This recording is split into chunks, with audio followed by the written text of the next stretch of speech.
Blaze and Black are a dynamic duo of creativity buzzing around the Houston music scene. In this episode of the Fresh Media Podcast, we discover their origin story and what makes them such a great team. Tell the people who is on a podcast today, the Fresh Media Podcast. You got Rick Blaze, aka Mr. Morris Day 2K, aka Mr. Allen Champagne, Why they call you Champagne? because I popped their court. And my guy on the other side of the pod. Bishop V. Black, the ambassador of eloquence, the Duke of Dignity, the Picasso of Picante sauce. and the baby daddy worst enemy. We're Blazing Black. I'm Rick Blaze. That's Bishop Black, better known as I'm Blazing glad Black. you said that because people assume that I'm Blaze because I'm dark, but they don't want to call me Black because I'm black too. So go with the obvious, guys. Go with the obvious. The obvious works just fine in this instance. Yeah, go with the obvious. Okay. The blackest one name is Black. Yes, that was a great intro, y'all. I don't think I ever heard so many adjectives to describe somebody in the intro, but y'all got it. All right, jumping right in. I just want to know how y'all formed your group, how y'all started making music together, because I feel like there was one song where one of y'all said since 6th grade or something, but I'm like, I don't know, is that when they like formed the group? Nah, it wasn't 6th grade, it was 3rd grade. 3rd grade? Okay. Yeah. So the origin story of Blazing Black. Okay, shout out to 5th Ward Northside, shout out to Atherton Elementary School. Shoot, we actually met in summer school, but not, summer school for dummies. We met in when you had to go to summer school just to either you were taking courses from the grade that you were going to. So basically it was like advanced learning and it was like enrichment. We met each other there. It was some ladies that were scoping out his pops and they tried to they sent me to befriend him to find out if his pops was single. Wow. That's crazy. Oh my gosh. And you was what grade was this? This 3rd grade. So you was a little wingman. They was trying to get me to be the little wingman. And I was just like, so I went to a private school. I went to Our Mother of Mercy, which is also in 5th Ward. It's one of the few private Black schools at the time and churches at Catholic. And so my mom would send me to a different public school every summer, for whatever reason. So this particular summer, I was at Atherton, and that's where I met Bishop Black there in Atherton, and that's when we first met. It had nothing to do with music, but yeah, that's our initial introduction to each other. Wow. So that's very natural. That's a very natural like interaction. So how did y'all decide? Was it like a decision that y'all made like, oh, we're gonna do this music thing, or oh, you kind of good, I'm kind of good, let's try this out? Like, how did it begin? Like, y'all created you know what? A little bit of the last one that you said. Yeah. It didn't really go ahead, B. I kind of recognized, like, from our interactions and being young, I knew we were like-minded in some kind of way, but you still have to check folks when you hadn't seen people in a while. You still have to check the temperature. And like when I first heard his music, I was like, okay, he got something. I like what I heard. He wasn't really. He's been modest. He wasn't really impressed. He told me to kick him. No. I was skipping that part. He told me to. So he told me. He told. Look, he like Usher said, if you're gonna tell it all. So we met in 3rd grade, and then after that summer, Zandra, we didn't see each other again. That was it. We didn't see each other again until like 20. We was like 22 years old. Yeah, we was in our 20s. What? Yeah, and so we ran to each other. We ran to each other just off of whim. And then at this time he was doing music with he had like another faction he was working with. And I was kind of like getting into music, and it was just me doing my thing. And so we ended up moving, as luck would have, we ended up moving into the same neighborhood. Or we was like Oh, three that's houses down from each other. bait.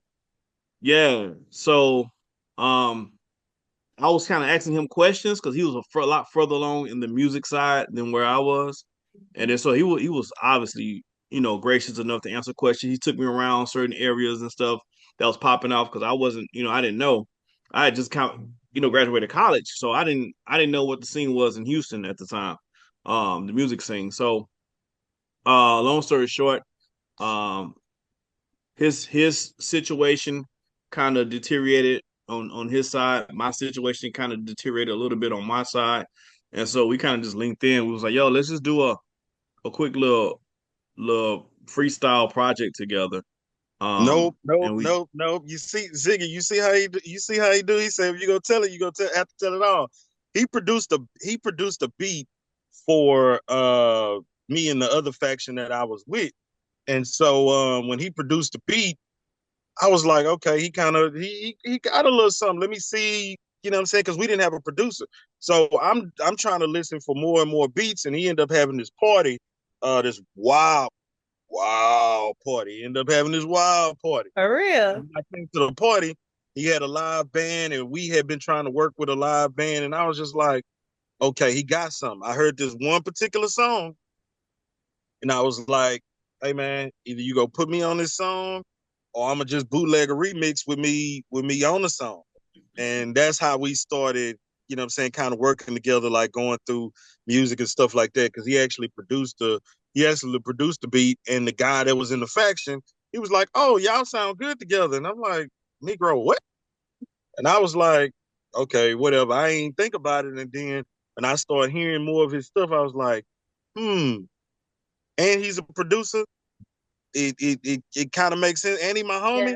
Oh, it kind of makes sense. And then organically, we just started. We did move in the same neighborhood, but organically, we started.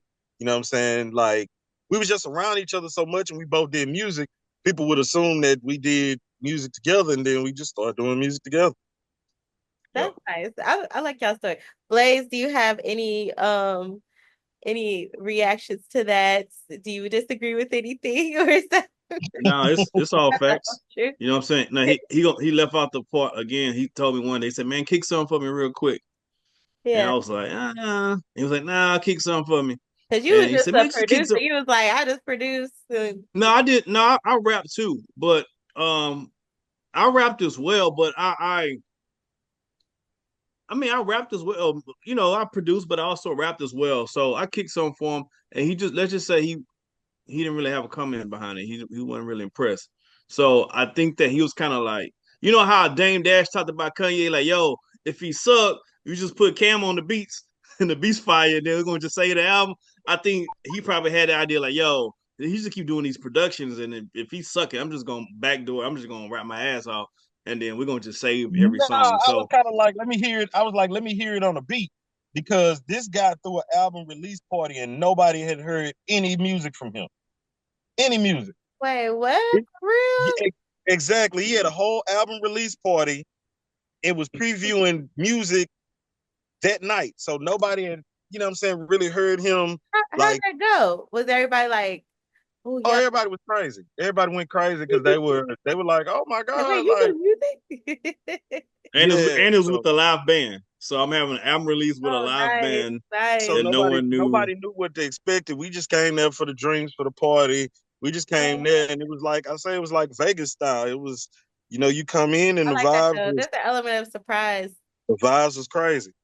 So like I said, I just had to hear him on the beat. But if he wasn't good, then I wouldn't even took my time. I just been like, oh okay, I'll give you my connects, and then I go on by my business. But nah, So where y'all are at right now, what would you say um your do you subscribe to like a certain genre of music?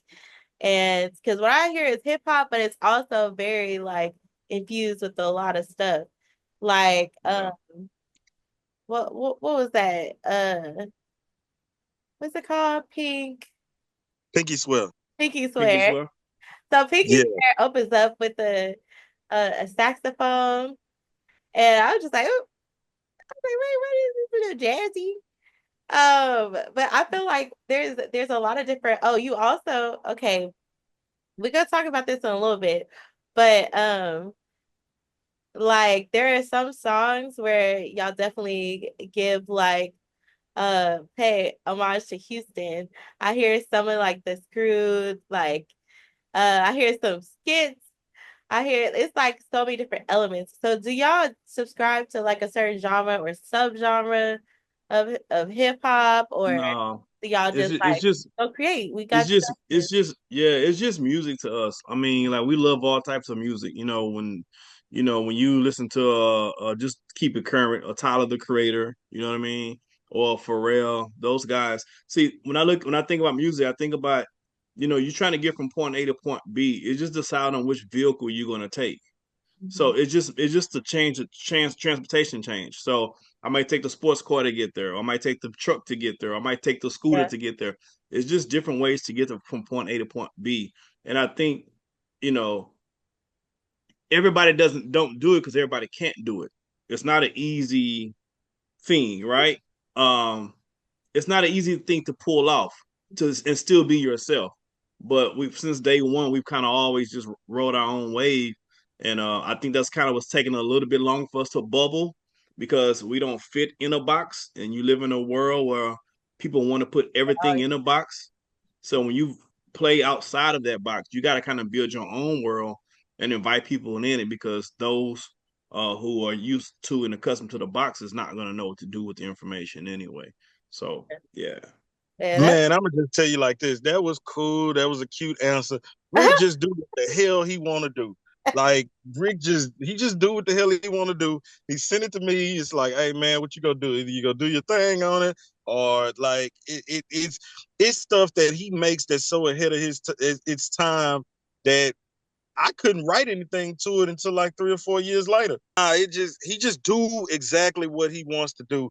He is literally like the Quincy Jones, the Pharrell of like the South. Like he literally does what he want to do, and you know, my job is to do what I do best, and that's why we work together so well. Like he doesn't have a certain sound where it's like when it come on it's him or oh it's this type. Nah, you just know this is good music.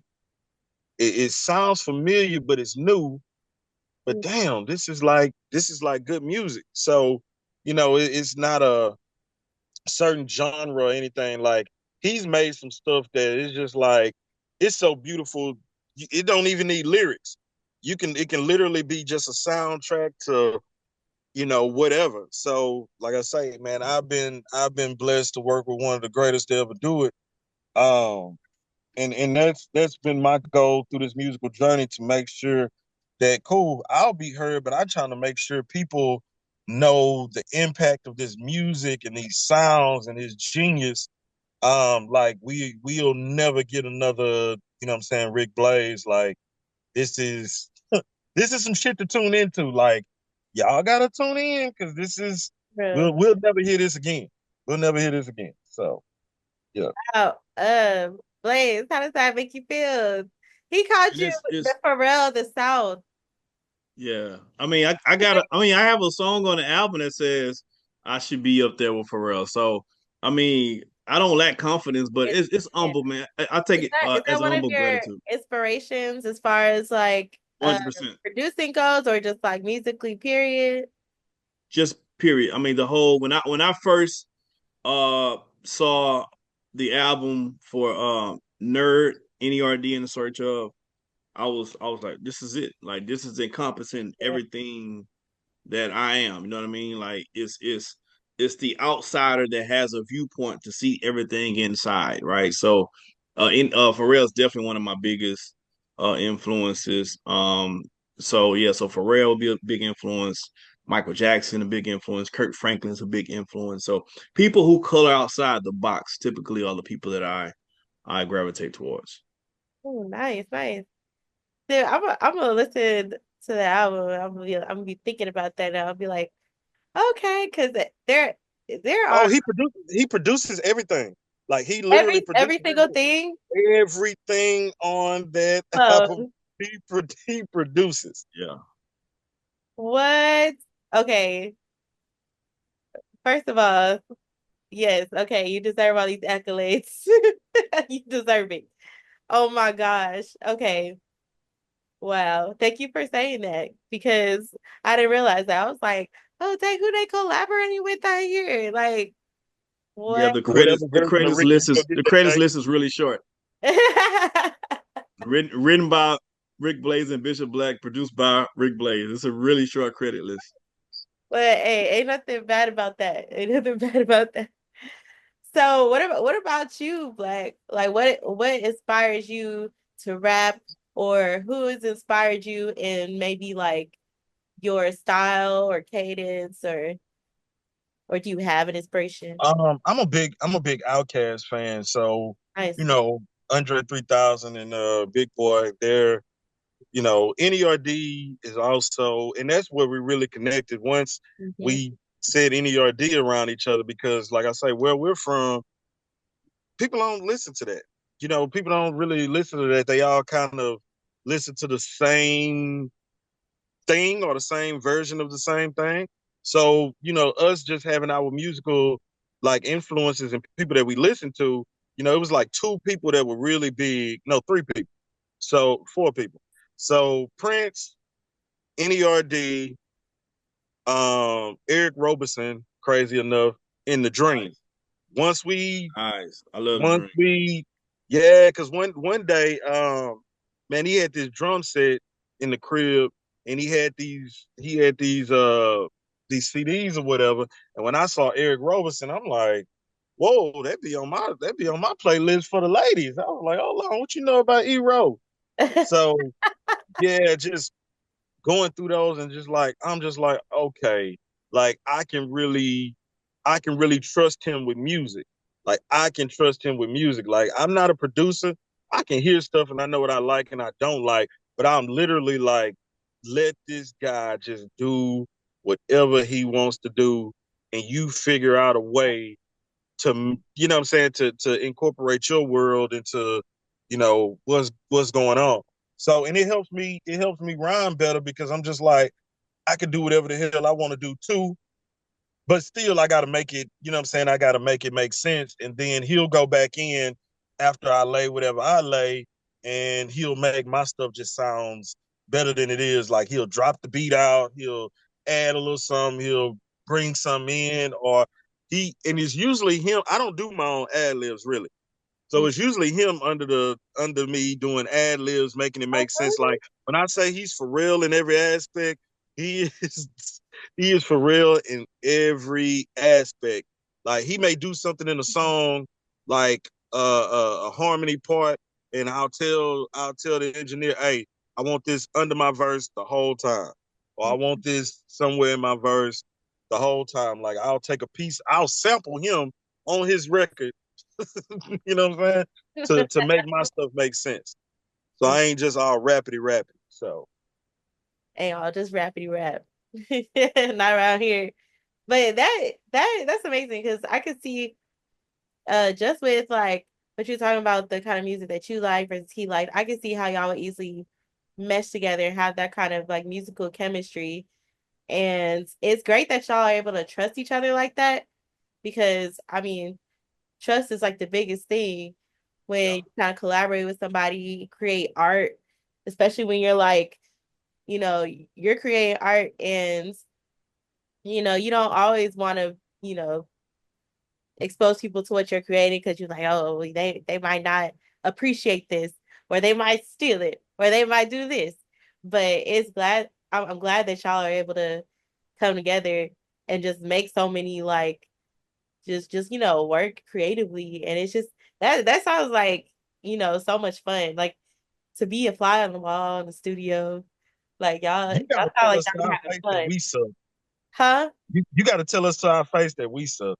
Ah! Yeah.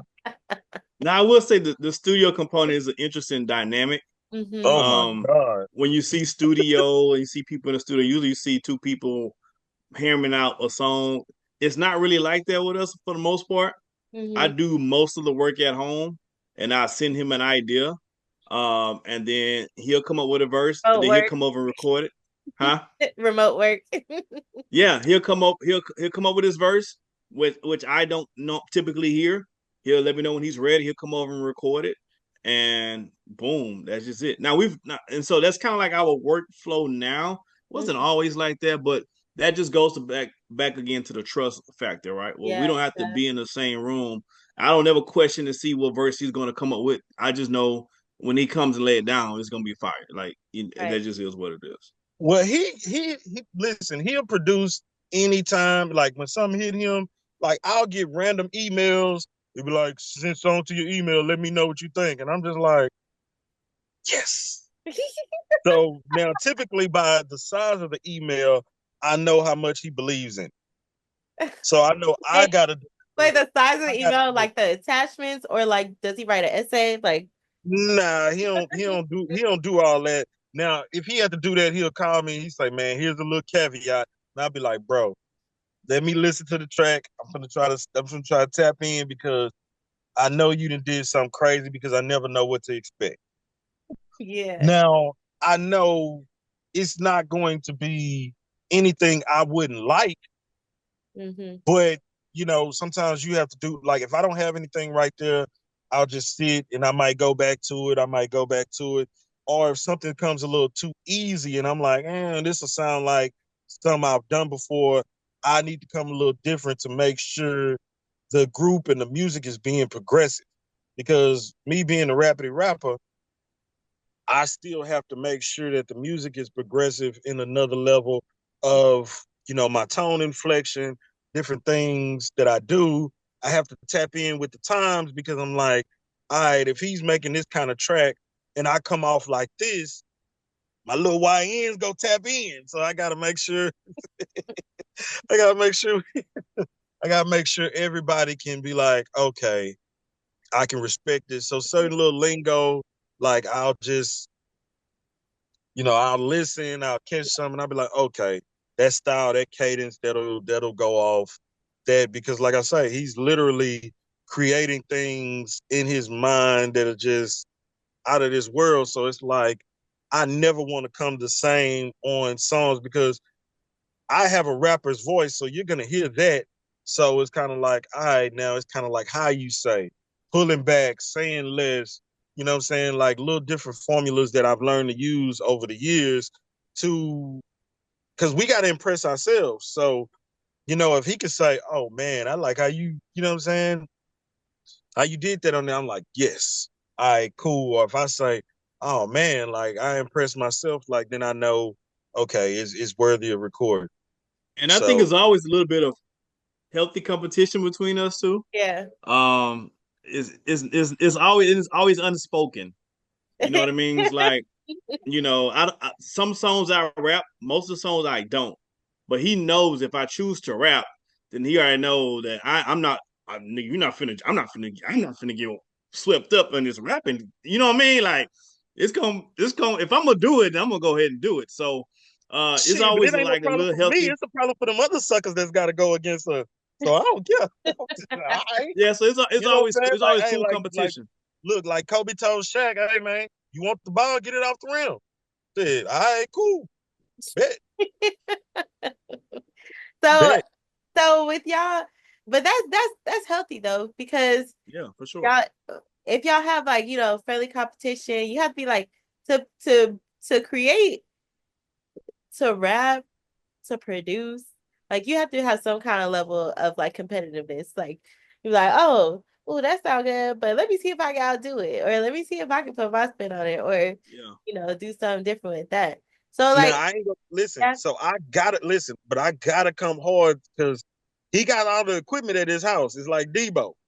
You know what I'm saying? He got it all at his house. But It's been don't it's tell been a couple people. it's been a couple of times that I didn't lay some man, and he'll come back. Oh yeah, man, I did something at the end of the song, and I'll be like, man, what the man? Yeah, Yeah, it's he had to man, throw it's a little something on the end. and he'll come and I'll just be like, you know what, whatever, man. I'm glad we on the same team because that would have been some bullshit. When Uh, the spirit hits you, the spirit hits you, man. You gotta be obedient. I'll be like, all right, man, I ain't finna write nothing else because then let's go. Nah, I ain't finna do all that. That's why I try to lay. I try to lay my best stuff right then and there and do what I do best. Because if not, like I say, he got the equipment at his house, so he can So come back at any time. with that, y'all working together so much, do y'all dream of any other collaborations, or are y'all like more so like, we don't really need that? Like, how do y'all feel about collaborating, or No, like, who do you want to we're work we're with? we're always open to collaborations. Funny enough, I think the few. I mean, we don't like just make announcements, but we're open to collaborations with anybody. We're not, but interestingly enough, people don't really, very rarely get at us about with collaborations, for whatever reason. And I don't have the answers to that, so I couldn't tell you. But even with this album, we collaborated with a few people. We want to collaborate with more, but some people just, don't, they just for whatever reason just didn't jump on. But we'll see. But we open. Bottom line, we're open to Yeah, collaborations. We open. If now it got to fit, it got to make sense. We can't. We're not just collabing just to right, collab. You know right. what I mean? Just so I can say we did something. Like it actually got to. I always the music is always the number one agenda. So I'm not Yeah. compromising the music just because I can say I got somebody on the track. Like Mm-hmm. it's always Yeah, the artistic. music is the forefront. Yeah, we've used more rap. I mean, not rappers. We've used more R&B or more singers, more vocalists. We've used more vocalists than anything. It's just like when it comes to Yeah. the rap thing, I don't know. I don't know. It'll just depend, huh? I don't know. I Yeah. mean, like I say, I I I, I don't mind collabing if it makes sense. Um, but I don't mind. Cool. So y'all have an upcoming project. Y'all could say what the title of the album is, Know and what I'm saying? you Yeah. So know what the I'm saying? title of the album is Know I'm Saying, which Mm, is a colloquial term, right? That we all use to describe pretty much everything. Person, place, thing, the whole nine. So and it's about and the album is really a journey about life in the inner city from our lenses. Again, we grew up in the hood, like everybody else, but our everybody in the hood doesn't subscribe to the same exact things. mhm. So we wanted we wanted to speak from the perspective of the individuals who grew up in the hood, but chose some different routes, or Right. was fortunate enough to make different decisions or count different breaks. Because we don't, I didn't see that type of individual being represented in most of the hip hop songs. Not saying it wasn't represented at all, but I didn't see enough of it for my liking. Right? I love the hood classics. I love Jeezy, but I wasn't selling dope. Yeah. So although I love Jeezy, I can't relate to that.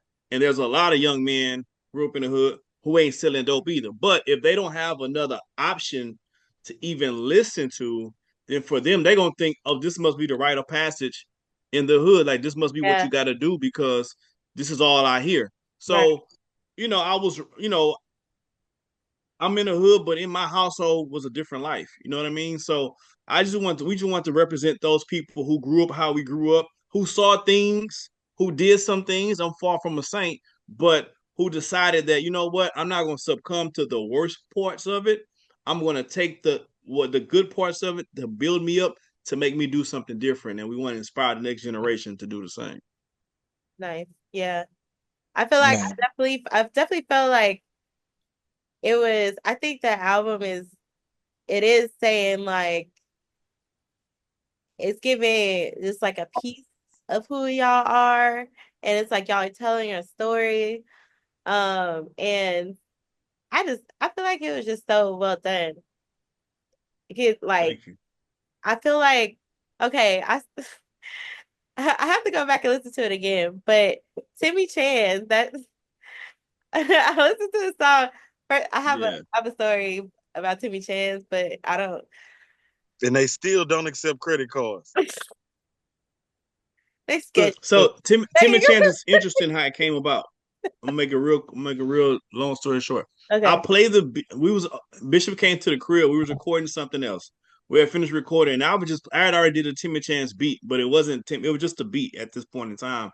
and I'm playing the beat, and he literally sitting in the chair and just starts freestyling. Oh, And so I fun. just give him the mic.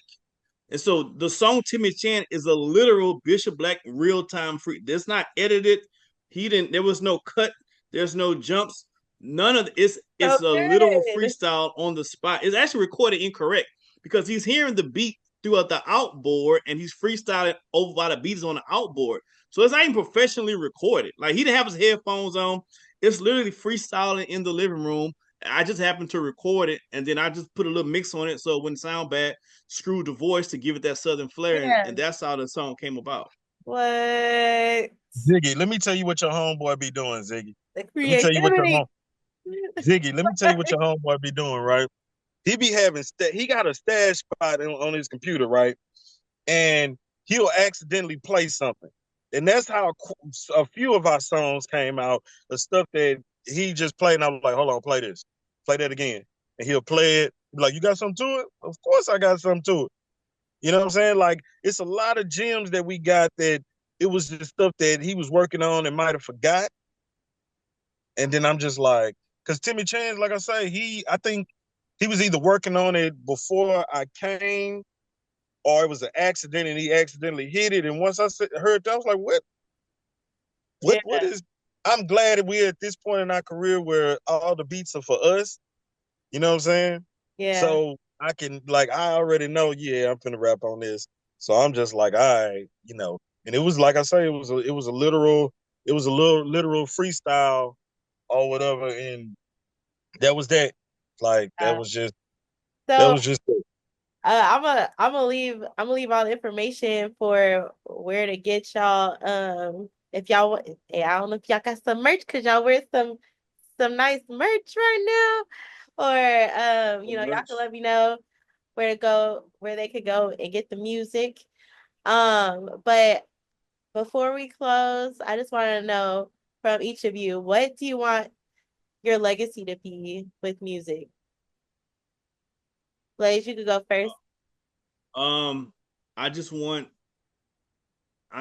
people to listen and know that here's somebody who cared. You know what I mean? Like cared about the music, cared about the message, cared about who listened. Just somebody that's it. Like somebody who cared, somebody who gave a damn about the music and the community of which he grew up in that affects that because we want to provide I just want to provide an outlook and an outlet for others to see, what, there's some other options in there.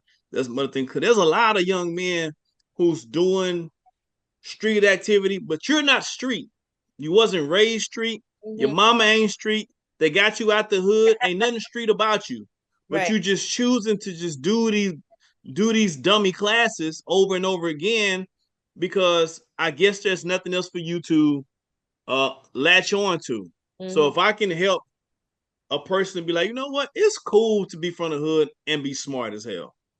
It's Yeah. cool to be from the hood and like computer programming. It's cool. You know what I mean? Like all that is cool, bro. You don't have to shun or shine away from that. We need more people to stand up and be accountable. So if I can just shine some light on someone that listens, say, you know what, man, I think Blaze is a pretty cool guy. He from where I'm from. He look like I look, and he made some different decisions. I think I want to do that too. Then that's time well done for me. I do want to say this before we go. Thank you, first of all, for having us on. We really, really appreciate it. The album drops May 27th. That's next Tuesday. We drop it on Tuesday. We're back to Tuesday dropping on albums. Dropping May 27th. Listen, this is the part that's Hey, important. Tyler said that that's what he wanted. This part is important. It will not be on DSPs originally. Let me say this again. It will not be on DSPs originally. It's going to be on our website. Buy art from the artist. Yes. Man, why is it not on DSPs? Well, let me break that down to you. DSPs don't pay the artists. For me to get $1 from a DSP, a song has to be streamed like 1,000 times for $1. Well, where's all that money from those streams going? It's not going to the artists. It's going to the big wigs at the top who they make no art. So buy art from the artist. It's going to be on our own website, blazexblack.com. We got merch there. We got the music. We got digital. The digital album, you can still get the digital album. We got physical CDs. We got a vinyl you can pre-order. So we got everything you need right here. Now we're gonna drop them on DSPs eventually because I like DSPs like you like DSPs. But when we send you this digital album, it's gonna play just like a DSP would play it. So you still get to play it on your phone, still get to hear through your headphones, still get to hear through your in your car, auxiliary, whatever the case may be. It's still gonna be good. Trust me, you're gonna want to sit with this one. It's a special, special, special moment, and it's a special time that we in right now, not only in Houston but just in music. So power to the artist, buy art from the artist. Thank y'all. Thank you for watching the Fresh Media Podcast. To learn more about Blaze and Black, follow them on Instagram and Facebook at blazexblack. To learn more about how to pre-order their new album, Nah I'm Saying, see the description box below. If you want to learn more about rising artists in the Houston area, visit freshmediablog.com.